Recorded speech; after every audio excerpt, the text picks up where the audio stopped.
Hello student, आज हम projectile motion पढ़ेंगे और इसके 3 लेक्चर में आपको पहले पढ़ा चुका हूं। ये 4th नंबर का लेक्चर है जिसमें हम हॉरिजॉन्टल प्रोजेक्शन डिस्कस करेंगे।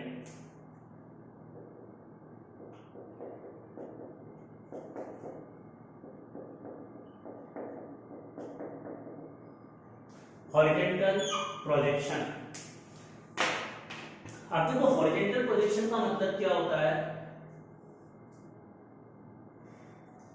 ये मान लो एक बिल्डिंग है HIT, इसके टॉप से किसी पर्सन ने एक पार्टिकल को इधर हॉरिजॉन्टल डायरेक्शन में प्रोजेक्ट किया है। जहां से प्रोजेक्ट किया है इस पॉइंट को मैं A पॉइंट कंसीडर कर लेता हूं। तो इसको जो इनिशियल वेलोसिटी दी है u, वो हॉरिजॉन्टल डायरेक्शन में दी है। अब अगर इसको हॉरिजॉन्टल वेलोसिटी इधर दूंगा तो इस पर नीचे की तरफ एक्सीलरेशन g लगेगा और उसके कारण ये इस तरह से इस लाइन के अलोंग जाएगा नहीं, इस स्ट्रेट लाइन के अलोंग थोड़ी जाएगा। जी के कारण नीचे की तरफ आएगा तो ये इस तरह से कर्व पाथ पर घूमता हुआ ये पार्टिकल इस कर्व पाथ के अलोंग चलता हुआ जमीन पर इस पॉइंट बी पर टकराएगा। अब ए से स्टार्ट हुआ, बी पर चला, तो इसने ये जो पाथ फॉलो किया ना, इसकी शक्ल पैराबोला की जैसी है, तो ये भी पैराबोलिक मोशन है। तो अगर हम यहां से इस पार्टिकल को इनिशियल वेलोसिटी हॉरिजॉन्टल देंगे तो इस पार्टिकल का मोशन कैसा होगा? Projectile motion. तो पहला तो रिजल्ट ये आ गया कि इसका मोशन प्रोजेक्टाइल मोशन होगा, इस पार्टिकल का मोशन प्रोजेक्टाइल मोशन होगा। अब देखो, प्रोजेक्टाइल मोशन में यहां पर इनिशियल वेलोसिटी u इस डायरेक्शन में यहां, और हम ये जानते हैं कि प्रोजेक्टाइल मोशन में क्योंकि एक्सेलरेशन नीचे की तरफ होता है, हमेशा जो एक्सेलरेशन होता है पार्टिकल का हमेशा नीचे होता है, तो एक्सेलरेशन का x कंपोनेंट 0 है और एक्सेलरेशन 0 होता है तो वेलोसिटी कांस्टेंट होगी ना। x डायरेक्शन में वेलोसिटी कांस्टेंट होगी और इनिशियल वेलोसिटी x डायरेक्शन में u थी। यहां पर इसको अब हम ऐसा करते हैं, ये x डायरेक्शन है, y डायरेक्शन नीचे ले लेते हैं।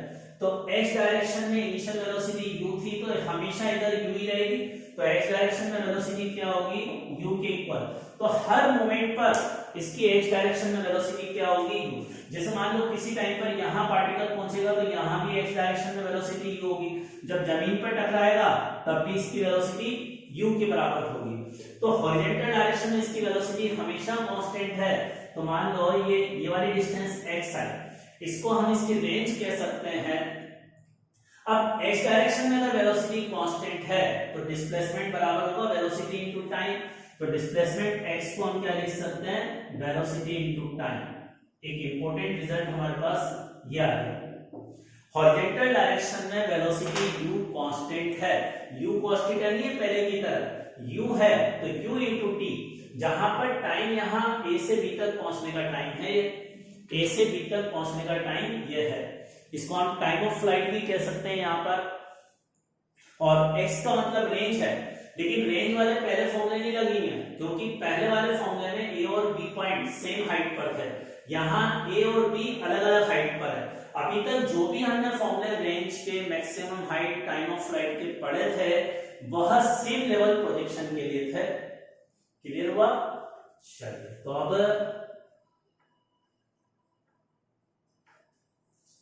हमने अभी यहां ये डिस्कस किया, x को हम कहेंगे रेंज और t का मतलब इसके लिए a से b तक पहुंचने का टाइम है, इसको हम टाइम ऑफ फ्लाइट भी कह सकते हैं यहां, टाइम ऑफ फ्लाइट। ठीक है, तो ये हमारे पास एक रिजल्ट आया। अब मुझे a से b तक पहुंचने में जो टाइम लगेगा ना वो निकालना है। तो उस टाइम को निकालने के लिए हम देखो, टाइम को निकालने के लिए इन जनरल मोशन की सेकंड इक्वेशन अप्लाई करते हैं। तो मोशन की सेकंड इक्वेशन ये थी हाफ at²। इसको हम लगाएंगे y डायरेक्शन। मोशन की सेकंड इक्वेशन y डायरेक्शन में लगा रहे हैं और मुझे a से b तक का टाइम निकालना है, तो a से b के बीच लगाऊंगा और इसको अप्लाई करते समय मैंने मान लिया डाउनवर्ड डायरेक्शन पॉजिटिव है। अब a से b जाने में देखो, a से अगर एक पार्टिकल b पर गया ना तो इसका डिस्प्लेसमेंट तो ये हुआ, लेकिन मुझे डिस्प्लेसमेंट नहीं लिखना, ये इक्वेशन y डायरेक्शन में लगानी है। तो a से b तक जाने में y डायरेक्शन में इसका डिस्प्लेसमेंट इस डायरेक्शन में कितना हुआ?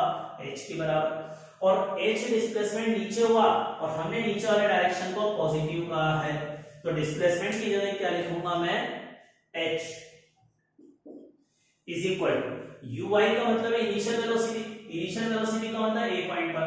अब a पॉइंट पर इनिशियल वेलोसिटी u है लेकिन इधर है, तो इसका वर्टिकल कंपोनेंट तो 0 होगा ना a पॉइंट पर। यहां इसको हमने हॉरिजॉन्टल वेलोसिटी दी है तो इसका वर्टिकल कंपोनेंट 0 आएगा, तो y डायरेक्शन में initial velocity 0 time t plus, अब एक्सेलरेशन डाउनवर्ड है, g के बराबर तो पॉजिटिव होगा, एक्सेलरेशन की जगह प्लस g लिखेंगे इनटू टाइम का स्क्वायर। बस इसको सॉल्व करके हम टाइम की वैल्यू कैलकुलेट कर लेंगे।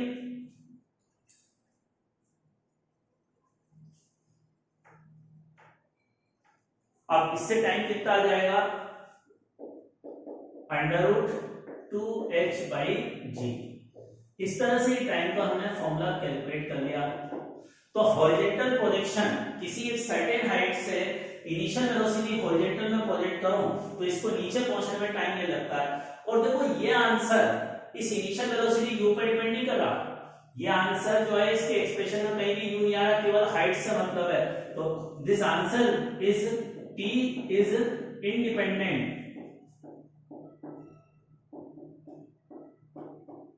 Independent from u। Initial velocity से ये टाइम इंडिपेंडेंट होगा, ये इसका मतलब है।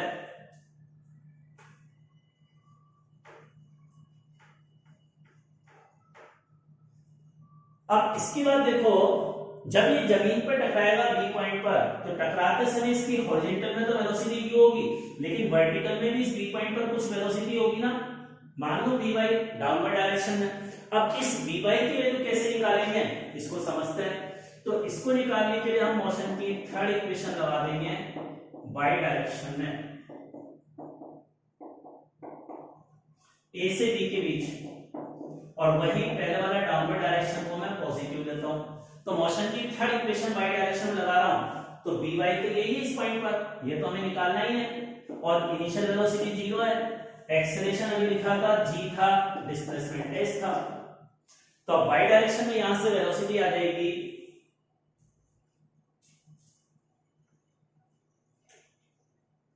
इसकी बहुत बढ़िया से प्रैक्टिस करना है, बहुत इंपॉर्टेंट है, सबसे इंपॉर्टेंट हॉरिजॉन्टल प्रोजेक्शन है और आसान भी बहुत होता है।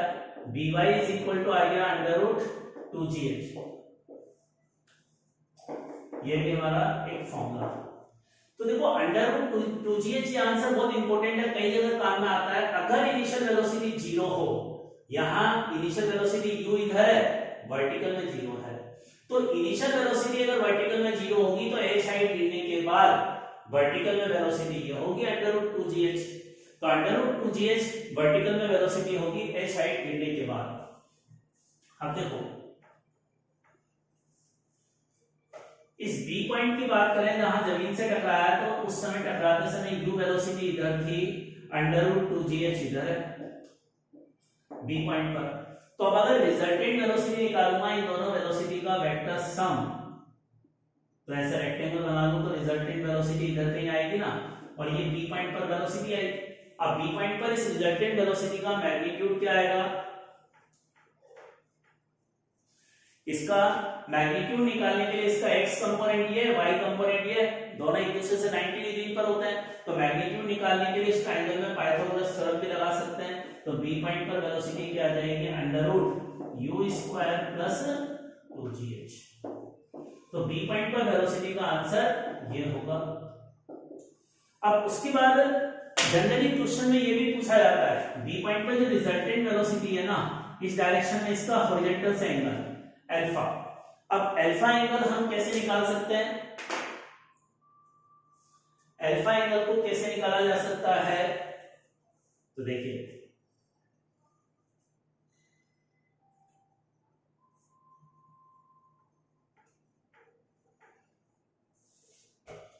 अल्फा एंगल को निकालने के लिए tan अल्फा किसके इक्वल होगा, परपेंडिकुलर अपॉन बेस होता है ना। अब परपेंडिकुलर डायरेक्शन में अल्फा के सामने वाली साइड ये परपेंडिकुलर है, और इस डायरेक्शन में वेलोसिटी कितनी है, √2gh, तो यहाँ √2gh लिख दूंगा। और बेस ये है, बेस की डायरेक्शन में वेलोसिटी है u, तो इसको सॉल्व करके अल्फा की वैल्यू निकाल लेंगे। क्लियर। इसके अलावा कई बार हमें क्वेश्चन में ना ये पॉइंट ऑफ प्रोजेक्शन है और यहां पर स्ट्राइक करा, इन दोनों को ज्वाइन करने वाली लाइन का हमें ये एंगल दे रखा होता है, मान लो इस एंगल को मैं फाई के सिंबल से रिप्रेजेंट करूं। अगर क्वेश्चन में ये एंगल दे रखा हो, ये एंगल फाई है, तो इधर भी एंगल फाई होगा। अब इस फाई की वैल्यू निकालने के लिए इसी ट्रायंगल में अगर tan फाई लिखूंगा तो tan फाई आ जाएगा h अपॉन x के बराबर। तो इस तरह से भी हम इक्वेशन बना सकते हैं। क्लियर। चलो, तो ये था हॉरिजॉन्टल प्रोजेक्शन।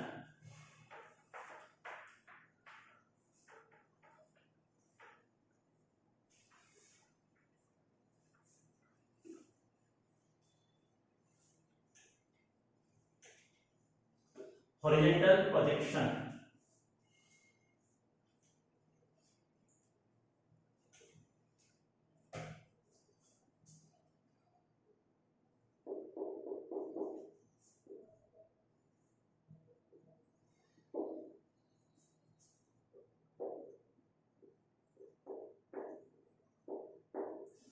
अब देखो एक और तरह का प्रोजेक्शन है।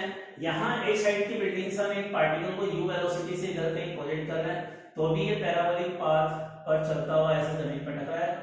ये जमीन ग्राउंड जहां पर ये टकरा है, तो ए पॉइंट से हमने प्रोजेक्ट किया, जहां जमीन को टकराया बी पॉइंट कहेंगे, और हॉरिजॉन्टल डायरेक्शन में जो डिस्प्लेसमेंट हुआ पहले की तरह उसको x के सिंबल से रिप्रेजेंट करते हैं।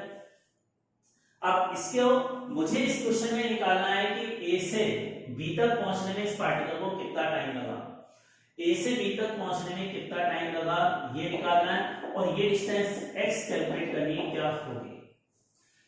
a से b तक का टाइम और डिस्टेंस x हमें कैलकुलेट करनी है किसके बराबर होगी। तो देखो सिंपल सा हमें मोशन की इक्वेशन से इक्वेशन सॉल्व होगा। अब मोशन की इक्वेशन लगाने के लिए हमें दो परपेंडिकुलर डायरेक्शन में कंपोनेंट करने होंगे। तो हम क्या करते हैं, ये जो इनिशियल वेलोसिटी है इसका इधर कंपोनेंट करूंगा तो u cos थीटा आएगा और इधर आएगा u sin थीटा। और हम ये जानते हैं इसका एक्सेलरेशन हमेशा डाउनवर्ड होगा ना g के इक्वल, और हॉरिजॉन्टल वेलोसिटी हमेशा u cos थीटा होगी। तो अगर इस पॉइंट पर भी वेलोसिटी निकालूंगा तो इधर हॉरिजॉन्टल में तो u cos थीटा होगी हर पॉइंट पर। अब देखो हॉरिजॉन्टल में अगर वेलोसिटी कांस्टेंट है, मुझे a से b तक का टाइम निकालना है, तो टाइम तो मोशन की सेकंड इक्वेशन से निकलेगा y डायरेक्शन में अप्लाई करने पर। तो मोशन की सेकंड इक्वेशन हम y डायरेक्शन में अप्लाई करते हैं। क्या है मोशन की सेकंड इक्वेशन,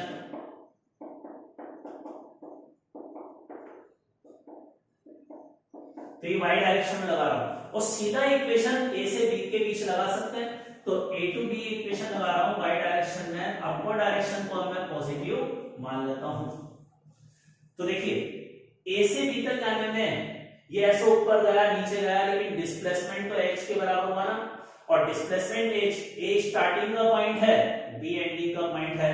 तो डिस्प्लेसमेंट नीचे हुआ या ऊपर, a से चलकर b पर गया तो डिस्प्लेसमेंट ऊपर है या नीचे, नीचे है ना, और हमने अपवर्ड डायरेक्शन को पॉजिटिव कहा है तो डिस्प्लेसमेंट को -h लिखूंगा यहाँ, डिस्प्लेसमेंट को -h लिखूंगा। और uy a पॉइंट पर वेलोसिटी कितनी है y डायरेक्शन में, u sin थीटा, तो यहाँ u sin थीटा लिखेंगे इनटू t प्लस हाफ।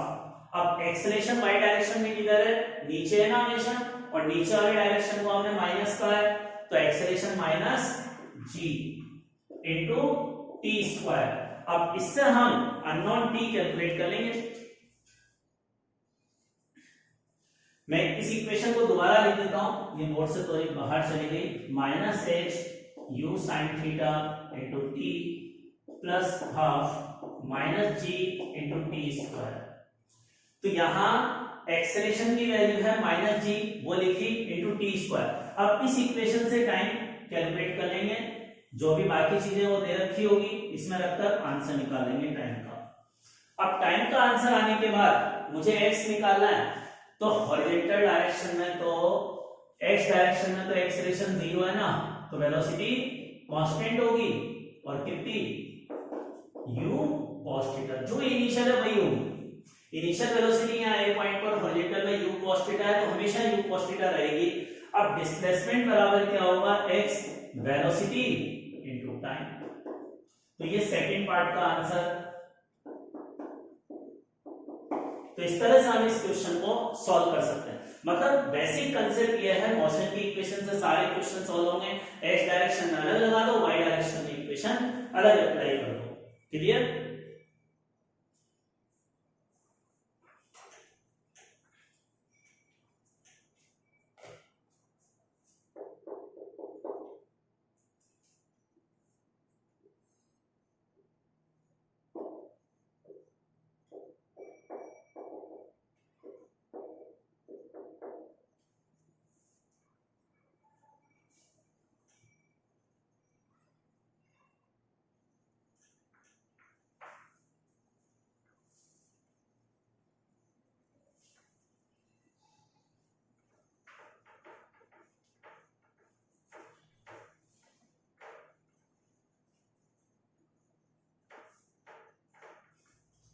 अब देखो अगला केस ये है, एच हाइट की बिल्डिंग के टॉप से हम एक पार्टिकल को यहां से रेस्ट से छोड़ रहे हैं।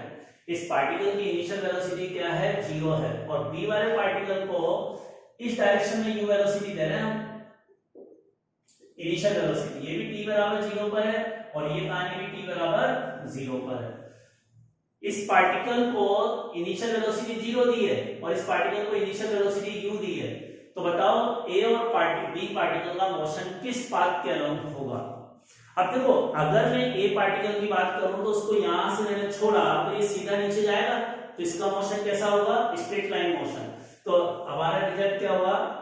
मोशन ऑफ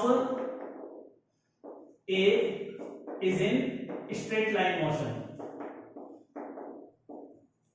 ए का तो स्ट्रेट लाइन मोशन होगा ऐसा, ये नीचे आएगा इस तरह से। जबकि बी वाले का मोशन अगर देखेंगे तो बी वाला तो यहां से रिलीज किया है यू वेलोसिटी एक्सेलरेशन नीचे, तो ऐसे प्रोजेक्टाइल मोशन करता हुआ नीचे आएगा। तो इसका पाथ कैसा होगा? Parabolic path.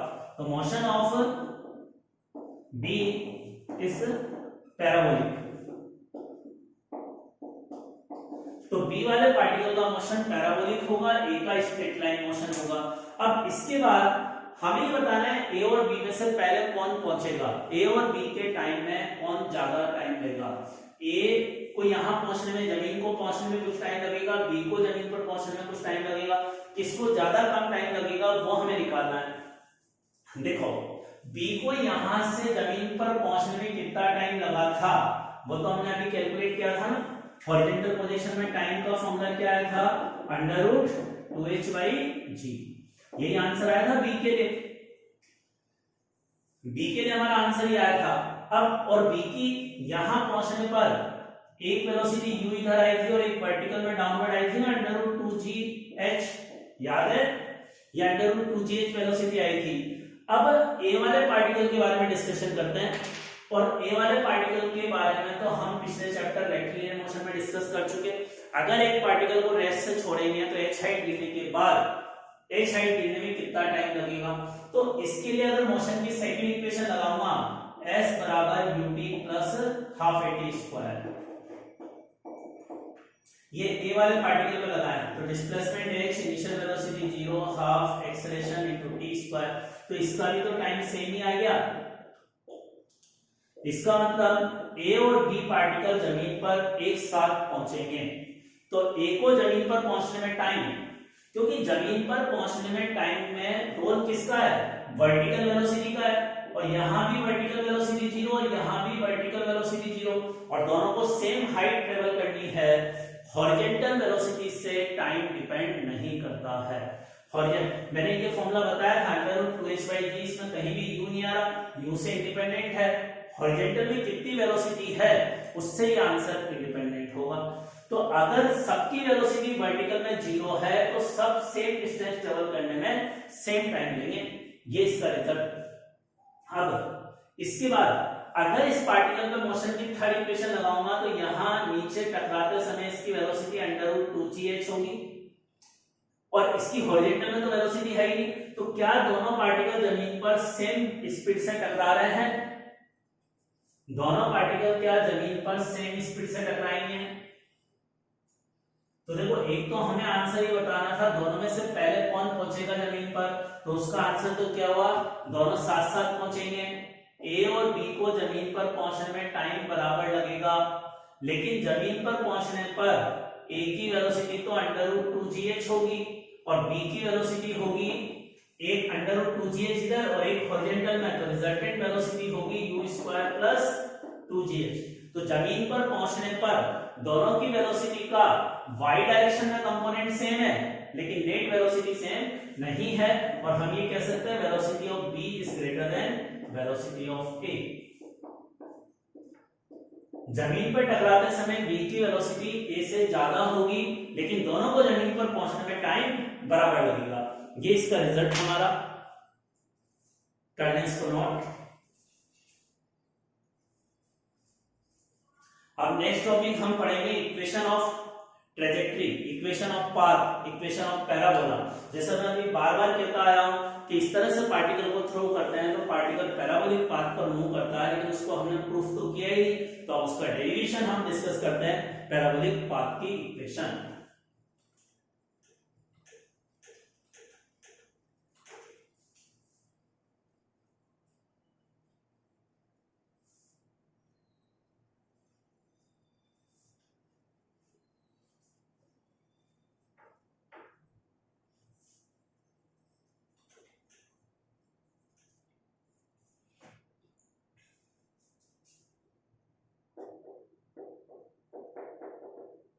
Equation of path और ट्रेजेक्टरी। पार्टिकल जिस पाथ के अलोंग चलता है ना उसको ट्रेजेक्टरी पाथ बोलते हैं, तो उसकी इक्वेशन हमें लानी है, क्या होगी।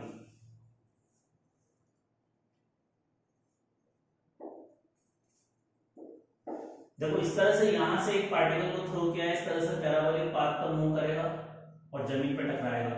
हम मान लेते हैं ये एक्स एक्सिस है और इधर हमने वाई एक्सिस कंसीडर किया, तो जहां से हमने पार्टिकल को थ्रो किया है इसको ओरिजिन कह रहे हैं, ए पॉइंट। अब मान लो ये पार्टिकल इस पाथ के अलोंग मूव कर रहा है, तो मान लो किसी इंस्टेंट पर ये पार्टिकल यहाँ पी पॉइंट पर पहुंचेगा और पी पॉइंट के कोऑर्डिनेट मैंने माने x, y। तो इक्वेशन ऑफ पाथ का मतलब होता है x और y में रिलेशन, x और y में रिलेशन हमें निकालना है। अब x और y में रिलेशन निकालने के लिए यहां इस पॉइंट के कोऑर्डिनेट x, y है, इसका मतलब बताओ ये कौन सा कोऑर्डिनेट है। ये वाली डिस्टेंस किसके बराबर होगी, y कोऑर्डिनेट, और ये वाली डिस्टेंस x कोऑर्डिनेट के बराबर, x कोऑर्डिनेट के बराबर होगी। अब इसमें मोशन की इक्वेशन कैसे लगाएंगे, वापस कंपोनेंट, एक्सेलरेशन तो हमेशा नीचे g होगा, इस वेलोसिटी का इधर कंपोनेंट करूंगा तो क्या आएगा, cos में, और इधर साइन में कंपोनेंट आ जाएगा। ठीक है, अब इसकी इक्वेशन कौन से डायरेक्शन में वेलोसिटी नहीं बदलेगी, x डायरेक्शन में नहीं बदलेगी ना, तो x डायरेक्शन में जो डिस्प्लेसमेंट है, x डायरेक्शन में जो देखो x डायरेक्शन में एक्सेलरेशन 0 है तो वेलोसिटी कांस्टेंट, तो ux इनटू टाइम। एक्सेलरेशन अगर 0 है तो डिस्प्लेसमेंट बराबर क्या होगा, वेलोसिटी इनटू टाइम। अब displacement x, velocity x direction में u cos थीटा, टाइम मैंने t मान लिया, a से p तक जाने का टाइम हमने t माना है, t का मतलब है a से p तक पहुंचने में लगा टाइम। ये हमारे पास एक इक्वेशन आ गई, इससे मैंने t की वैल्यू निकाली तो क्या आ जाएगी, x upon u cos theta. इस तरह से मोशन की हमने इक्वेशन लगा दी x डायरेक्शन। अब इसी तरह से y डायरेक्शन में इक्वेशन लगाएंगे, मोशन की सेकंड इक्वेशन,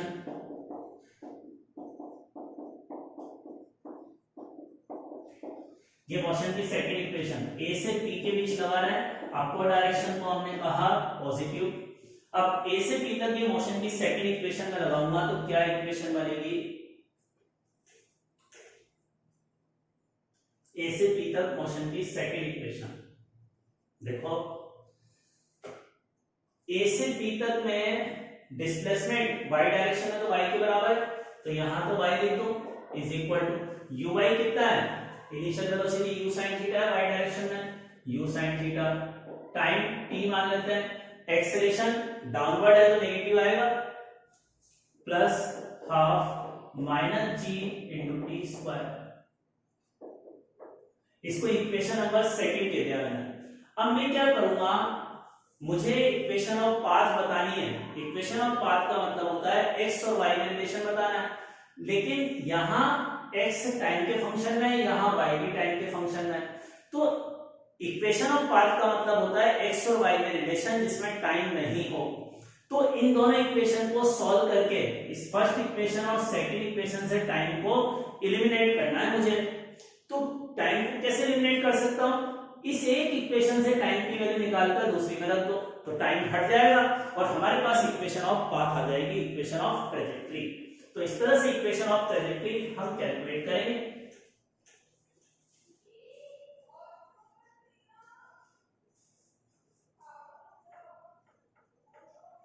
अब देखो इक्वेशन ऑफ ट्रैजेक्टरी को निकालने के लिए y की जगह y,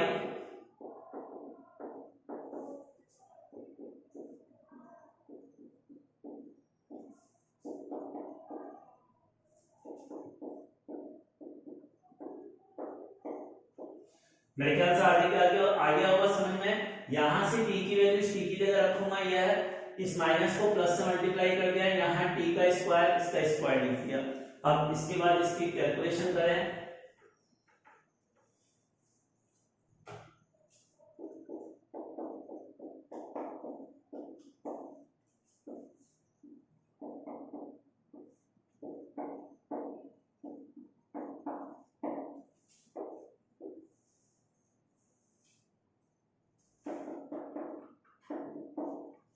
ये इक्वेशन ऑफ ट्रैजेक्टरी कहलाती है।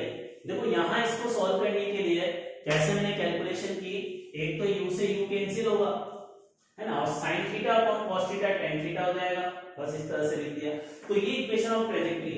अब देखो ये पैराबोला की इक्वेशन कैसे है, यहां देखें तो y की मैक्सिमम पावर 1 है और यहां x की पावर 1 है, यहां x की 2 है। तो x की मैक्सिमम पावर 2, y की पावर 1, तो ये पैराबोला को रिप्रेजेंट करती है। तो ये पैराबोला की इक्वेशन है। तो हमने प्रूव किया इस तरह से पार्टिकल को थ्रो करते हैं तो जो कर्व पाथ फॉलो करता है वो पैराबोला है। अब इसका दूसरा फॉर्मेट भी इक्वेशन का,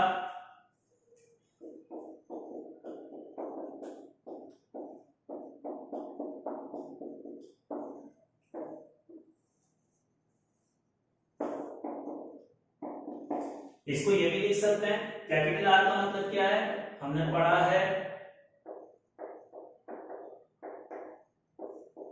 कैपिटल आर को रेंज बोलते हैं ना, रेंज का एक फॉर्मूला है। तो यहाँ ये एक्सप्रेशन आ जाएगा। अगर कैपिटल आर की वैल्यू यहाँ रखकर इसको सॉल्व करोगे तो वापस ये एक्सप्रेशन आपका आसानी से आ जाएगा। तो ये इक्वेशन ऑफ पैराबोला है और इसको हम इक्वेशन ऑफ ट्रैजेक्टरी कहते हैं। इसको कहते हैं equation of trajectory, equation of path.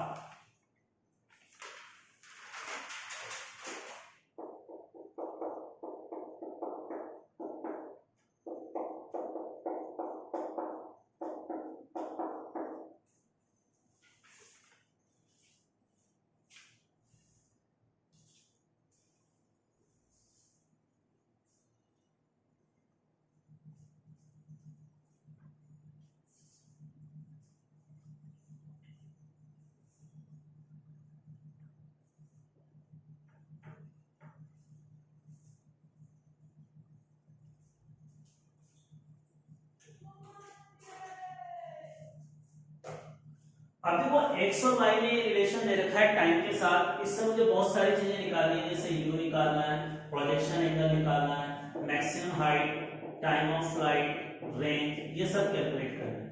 तो इस तरह से कई सारे पार्ट हम इसके सॉल्व कर सकते हैं। मुझे x और टाइम में रिलेशन ये दे रखा है, y और t में रिलेशन ये गिवन है। तो देखो इससे आंसर कैसे निकालेंगे, सॉल्यूशन। x का मतलब है x डायरेक्शन में डिस्प्लेसमेंट, y का मतलब है y डायरेक्शन में डिस्प्लेसमेंट। तो हम ये जानते हैं x डायरेक्शन में वेलोसिटी होती है dx अपॉन dt।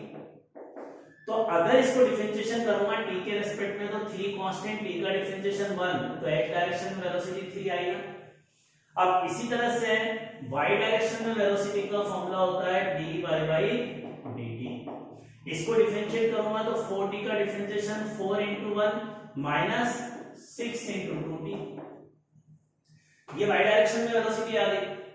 अब देखो मुझे पहले पार्ट में निकाली है इनिशियल वेलोसिटी।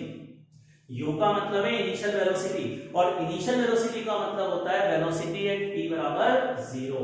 तो अगर इसमें t बराबर 0 रखता हूं तो x डायरेक्शन में वेलोसिटी क्या आ गई 3। ये x डायरेक्शन में वेलोसिटी थी तो टाइम पर डिपेंड ही नहीं कर रही, हमेशा कांस्टेंट होती है और होती भी हम जानते हैं प्रोजेक्टाइल मोशन में। इसको मैं ux भी मान सकता हूं। t बराबर 0 पर जो वेलोसिटी होगी उसका सिंबल रिप्रेजेंटेशन u होगा। अब इसी तरह से इसमें t बराबर 0 रखूंगा तो y डायरेक्शन में वेलोसिटी आ गई 4 और इसको मैं uy लिख सकता हूं। तो अब रिजल्टेंट वेलोसिटी u बराबर क्या होगी under root ux square plus uy square. तो ये आंसर आ गया 5। तो एक क्वेश्चन का आंसर तो अपने पास 5 के बराबर आया। ठीक है, नेक्स्ट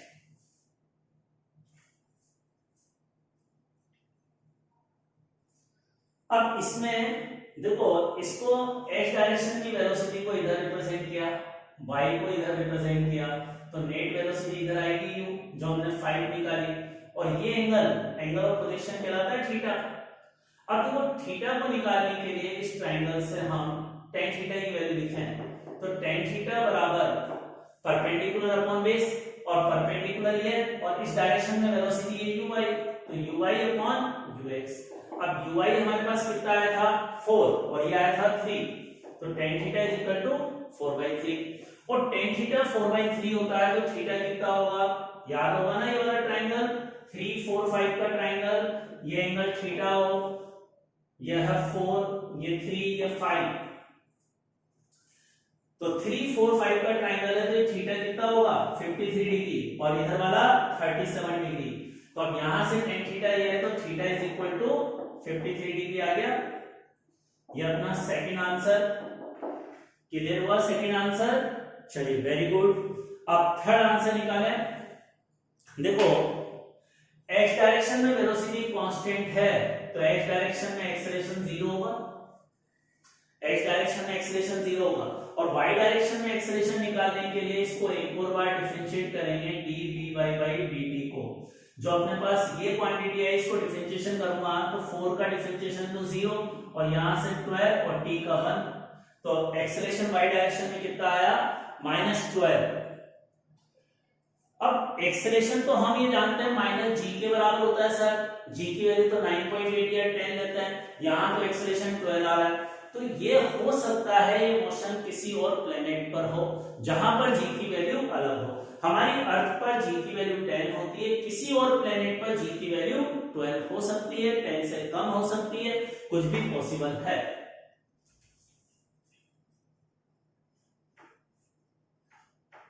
तो ये मोशन किसी और प्लेनेट पर हो रहा है और हम ये कह सकते हैं उस प्लेनेट पर g की वैल्यू जो है 12 के बराबर है। तो अगर क्वेश्चन में g की वैल्यू पूछी जाती तो उसका आंसर 12 होता है एक्सेलरेशन नेगेटिव डाउनवर्ड डायरेक्शन में। तो इस तरह से हम एक्सेलरेशन भी इसका कैलकुलेट कर सकते हैं। अब एक्सेलरेशन आने के बाद क्या करें, जैसे मैक्सिमम हाइट का फॉर्मूला निकालें। मैक्सिमम हाइट का फॉर्मूला क्या था, uy का स्क्वायर अपॉन 2g था, याद है। अब uy की वैल्यू कितनी आई, uy हमारे पास कितना आया था 4 आया था ना, तो uy 4 आया और g की वैल्यू 12 आई, तो ये आंसर हो गया। मैक्सिमम हाइट ऐसे g की वैल्यू अब यहाँ 10 ही लिखेंगे, यहाँ g की वैल्यू 12 आई है वो लिखेंगे। Now time of flight 2uy upon g था, uy की वैल्यू 4, g की वैल्यू 12, तो ये दूसरा आंसर टाइम ऑफ फ्लाइट का आंसर ये है।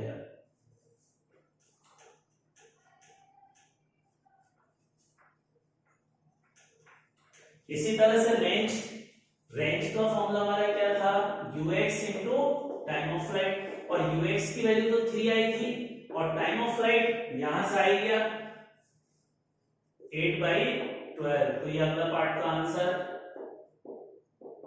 तो इस तरह से हम आंसर कैलकुलेट कर सकते हैं इस क्वेश्चन के।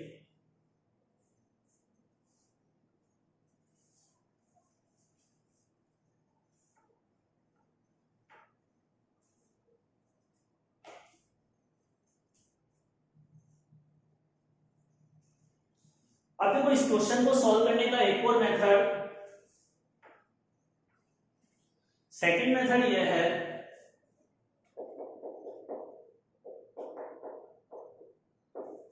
सेकंड मेथड ये होगा x बराबर हम ये जानते हैं ux इंटू टी होता है, और y इज इक्वल टू था u by T minus half G T square था ना। अब इन दोनों को कंपेयर करूं तो x में यहाँ t का मल्टीपल 3 है तो यहां से ux 3 आ जाएगा, क्लियर। और यहाँ t की सिंगल पावर के साथ मल्टीप्लाई 4 है और यहाँ t की सिंगल पावर के साथ मल्टीप्लाई में ui है तो ui इज इक्वल टू 4 आ गया, दूसरा पॉइंट। और यहाँ t स्क्वायर का मल्टीपल 6 है और यहाँ t स्क्वायर का मल्टीपल है g बाई 2 तो g बाई 2 को मैं 6 के बराबर लिख सकता हूं, तो बस इससे g की वैल्यू आ गई, फिर बाकी पहले की तरह हम क्वेश्चन सॉल्व कर सकते हैं, क्लियर। दूसरा एक और मेथड,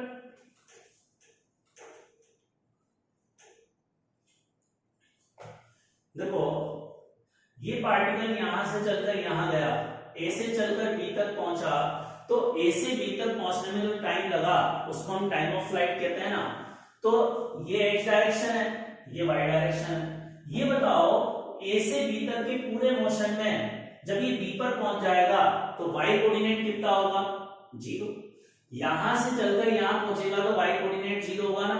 तो इस यहां से यहां तक का टाइम निकालने के लिए y 0 रख दो इस इक्वेशन में। अब अगर इसमें y 0 रखूंगा तो 0 बराबर क्या आ जाएगा, समझ आया।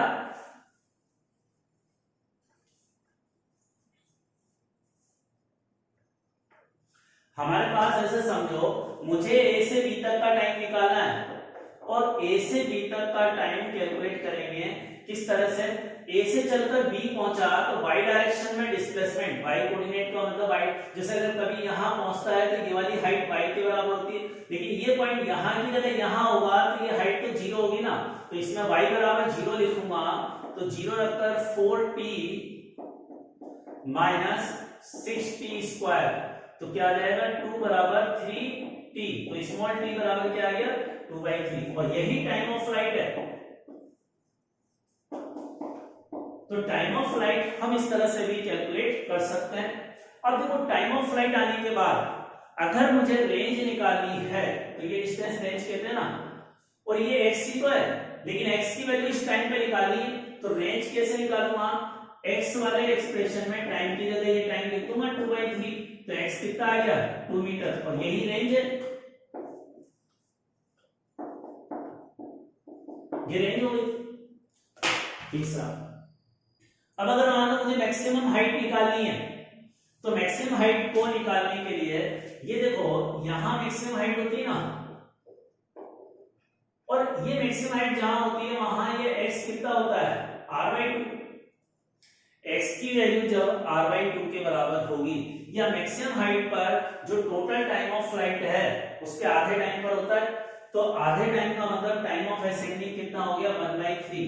अब 1/3 पर y कितना है ये निकालना, h का मतलब y, लेकिन y कब, इस टाइम पर। तो इस t की वैल्यू यहां रख दो तो y जो आएगा वो मैक्सिमम हाइट के बराबर होगा। तो 4 इंटू टी की वैल्यू 1/3 माइनस 6 इंटू 1/3 का होल स्क्वायर। तो इस तरह से हम मैक्सिमम हाइट भी कैलकुलेट कर सकते हैं। Thank you.